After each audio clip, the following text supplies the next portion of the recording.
Losing a driver's license restoration appeal can be a very costly thing.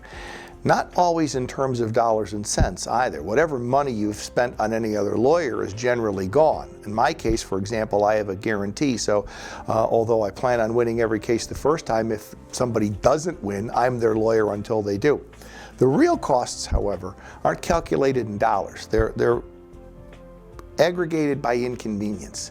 It's the fact that you won't be able to drive for a year. You're sidelined. You can't appeal again for a whole year. Yes, you can file an appeal in the circuit court. 99.9% of those cases are losers. I don't take any appeal to circuit court where I wasn't the lawyer. I don't really lose cases, but in the handful that I have lost and appealed to circuit court, we've won every time. But that's a rare bird. If you've gone and filed a license appeal with some other lawyer or done it on your own, you're pretty much stuck waiting for a year. The other cost is that not only do you have to wait a year, but we have to fix whatever caused you to lose this first appeal. To be sure, you didn't lose because things were done so well. So we have to get in there and find out what you did wrong and correct that.